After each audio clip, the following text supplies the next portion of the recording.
वऱ्हाडी बोली भाषेत एक म्हण आहे, 8 हात खोड 9 हात झिलपी. याचा अर्थ असा होते का एखादी गोष्ट राहते एवढीशी, पण काही काही लोकांना एवढी बेकार सवय असते काच्या मायबीन ते चिंधीचा साफ करून सांगते. म्हणजे याच्यात दोन शब्द आले, खोड आणि झिलपी. पहिले गॅस नव्हते, चुला होत्या. मग चुलीत इंधन पाहिजे होतं, मग झोडपे आणले लोक. झोडप्याचे खोड राहे समजा झाडाचे, मग ते फोडे, लाकडं फोडे. मग ते लाकडं फोडताना जे पीस निघते बाहेर त्याला झिलपी म्हणतो आपण. तर मला सांगा, समजा जर 8 हात खोड राहिलं तर 9 हात त्याची झिलपी होईल काय? नाही, होऊ शकत नाही. पण काही काही लोक असे सांगते एखादी गोष्ट त्याला तेलमीठ लावून एवढ्या फोकण्यात आणते, त्याला म्हणते 8 हात खोड 9 हात झिलपी.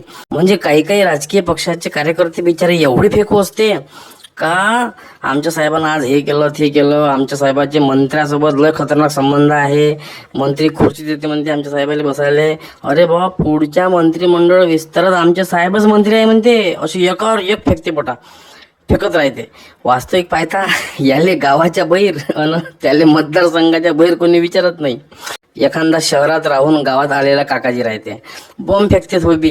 म्या अशी नोकरी केली, तशी नोकरी केली, म्या हे चॅलेंजेस फेस केले, म्या असं म्या हिंग न केलं, झिरो केलं. बॉम्ब लंब्या लंब्या सोडते पुढ्या. मग जे शक्य नाही आहे ते सांगते. म्हणजे 8 हात खोड 9 हात झिलपी सांगते बडा. हे जी म्हण आहे हे पाठवली तालुका अमरावती, जिल्हा अमरावती, योगेश कारंडे भाऊंनी. आणि तुमच्याजवळ अशा खतरनाक म्हणी असन विदर्भातल्या ज्या गहाड झाल्या, कुठं आहेच नाही त्याचं अस्तित्व, पण तुमच्या डिक्शनरीत आहे, तुमच्या अवतीभोवती बुड्या बाड्या बोलते, तर ते नक्की पाठवा. DM करा, त्याचा अर्थ पण सांगत जा.